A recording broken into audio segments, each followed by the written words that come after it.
This is the story of Mickey's Christmas Carol. You can read along with me in your book. You will know it is time to turn the page when you hear the chimes ring like this. Let's begin now.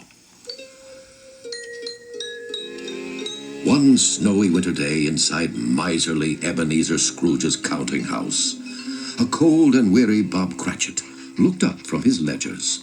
Mr. Scrooge, tomorrow is Christmas, and I was wondering if I could have half a day off. Well, I suppose so. But I'll dock you half a day's pay. Scrooge flipped through his account book gleefully. Money, money, money. Suddenly, there was a knock at the door. It was Scrooge's cheery nephew, Fred. Merry Christmas, Uncle Scrooge. Ah, humbug. 'Tis a work day, you know. Ah, come on. I've come to invite you to Christmas dinner. Oh. I suppose you're going to have a plump goose with chestnut dressing. Yes. And will you have plum pudding and lemon sauce? Yes. With roast squab and pickled raisins? Yes, will you come? You daft man, you know I can't eat that stuff. Out, out, out! Bob Cratchit spoke up timidly. But, sir, Master Fred has brought us a Christmas wreath. May I hang it on our door? You do, and I'll hang one on you. Fred handed his uncle the gift. Merry Christmas. But Scrooge jammed the wreath down over his nephew's head. And a bah humbug to you. It was clear Ebenezer Scrooge was not fond of Christmas. Once again, Scrooge returned to his ledger mumbling about money, when there was another knock at the door. Two men stood shivering from the cold. Sir, we are soliciting funds for the indigent and destitute. For the what? We're collecting for the poor. Scrooge smiled, jiggling the coins in his pocket. Oh, well, you realize if you give money to the poor, then they won't be poor anymore, will they? And if they're not poor anymore, then you won't have to raise money for them anymore. Well, I suppose. And if you don't have to raise money for them anymore, then you would be put out of a job. Oh, please, gentlemen, don't ask me to put you out of a job. Not on Christmas Eve. Oh, we wouldn't do that, Mr. Scrooge. All right, both of you, out, out, out! Scrooge chased the man out into the snow and slammed the door. What's the world coming to, Cratchit? You work all your life to get money, and people want you to give it away. After closing time, Scrooge walked through the crowded streets, taking no notice of the merry people rushing home to their loved ones.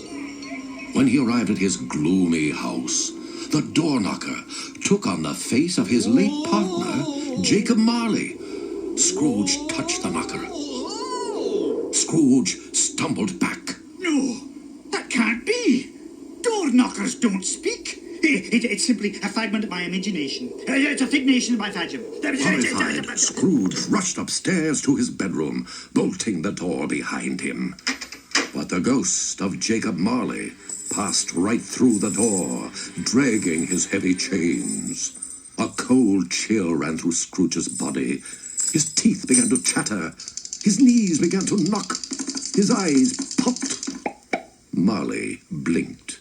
Now that you finished the number, I'd like to talk to you. Tonight, you will be visited by 3 spirits, a ghost. Listen to them, do what they say, or your chains will be heavier than mine. Then Marley quietly left.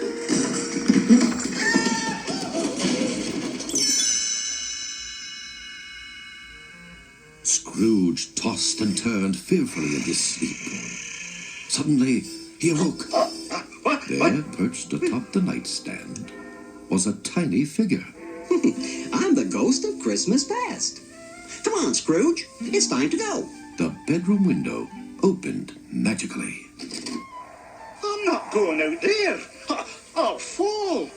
Just hold on. We're going to visit your past. And with that, the two flew out over the darkened city. They stopped outside a familiar window. Scrooge saw a vision of himself as a young man, dancing at a party. That's me. The spirit nodded. Yes, that was before you became a miserable miser, consumed by greed. There's lovely Isabel. Oh, I remember how much I was in love with her. With the snap of his fingers, the ghost of Christmas past brought them to Scrooge's old counting house. Young Scrooge was busy fiddling with his books as Isabel meekly approached his desk. 9,972. 9,000. Ebenezer! For years I've had this honeymoon cottage, Ebenezer. I've been waiting for you to keep your promise to marry me. Now I must know. Have you made your decision? I have. Your last payment on the cottage was 7 minutes late. I'm foreclosing the mortgage. Scrooge could no longer bear these memories. Please, Spirit, take me home. Remember, Scrooge, you loved your gold more than that precious creature, and you lost her forever. You fashioned these memories yourself.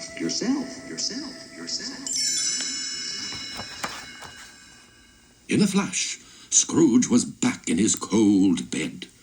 He had just convinced himself that the whole thing was nothing but a nightmare when a huge shadow fell across the bed, revealing a giant of a man.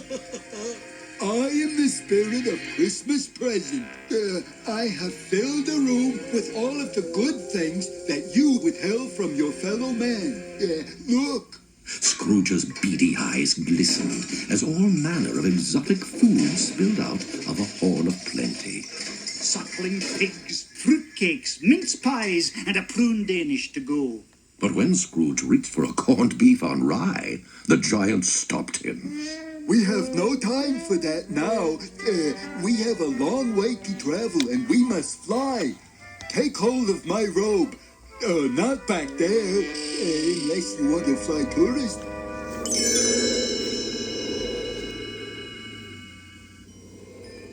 In an instant, they were at the window of Bob Cratchit's humble cottage. Scrooge watched as the family gathered around the dinner table. Happy Tiny Tim Cratchit leaned on his little crutch and watched his father serve a scrawny holiday turkey. Scrooge scratched his head. What is Cratchit doing? Carving a canary? What would you expect with the meager wage you bestow upon him? 2 shillings a day? The house was filled with joy as Bob began dinner. Let's not forget the man who made this glorious feast possible, Mr. Ebenezer Scrooge. What do you say, Tiny Tim?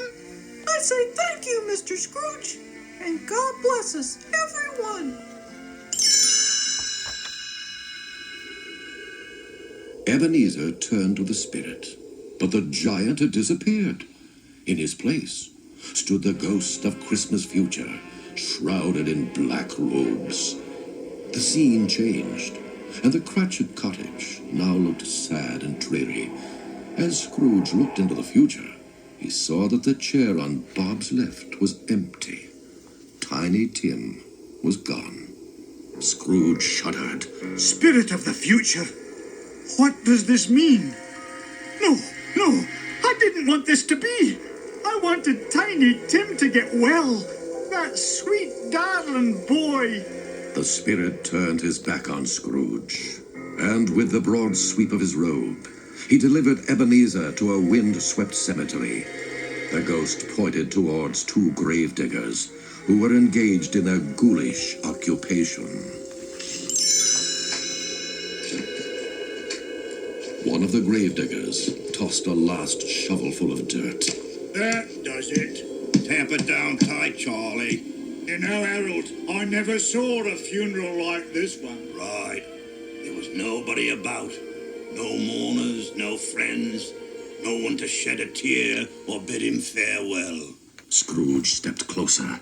Spirit, whose lonely grave is this? Why, yours, Ebenezer. The richest man in the cemetery.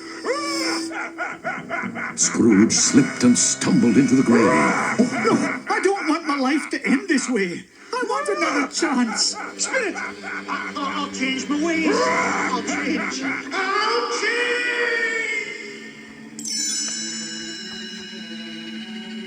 Suddenly, Scrooge woke up. I'm back in my own bed. It must be. It is. It's Christmas morning. Yes, I can be a new man. I will honor Christmas in my heart and keep it all the year. He flung open the window and shouted into the street with joy. Merry Christmas, everybody! What a glorious Christmas morning! By chance, Scrooge noticed the two men who had been collecting for the poor. He dug into his bag of coins. Well, bless me. Good morning, gentlemen. I've something for you. Here you are. 100 gold pieces, and not a penny more. Not a penny more. The two could hardly believe their eyes. Oh, thank you, Mr. Scrooge, and a Merry Christmas to you. The Cratchit family was astonished to see Mr. Scrooge at the door of their cottage. His arms were laden with gifts and a plump turkey. Yes, it's Mr. Scrooge, and I've brought Christmas presents for you and all the children. Bob Cratchit was almost speechless. But, Mr. Scrooge, I don't understand. What do you mean you don't understand? Why, only yesterday you told me Christmas was a time for giving. Well, now I'll tell you what Christmas is. 'Tis a time that once a year men and women seem by one consent to open their shut-up hearts freely and celebrate the joy of the season. Scrooge had learned a lesson that he would never forget. Let it be said that no one will ever keep Christmas as well as Ebenezer Scrooge.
The only thing that counts with me is money. The only thing I'm counting on is cash. The happiest time of day is when I put my coins away, lock 'em up, bolt the door and dream about my stash. As a philanthropic fella, I'm a failure. But as a miser, I'm a smash. The only thing that counts for me is M-O-N-E-Y. You see, the only thing I'm counting on is cash. The only thing that counts with him is money. Money! The only thing he's counting on is gold. Nobody could exceed this individual for greed. Scrooge is cheap. What a freak! His heart is made of gold. They tell you that you cannot buy contentment. Oh, sorry. But that philosophy is trash. I didn't mean it. The only thing that counts with me is M-O-N-E-Y. You see, the only thing I'm counting on is cash. Cash. Money.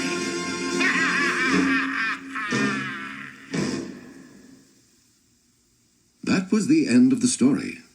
If you would like to hear it again, turn the tape over.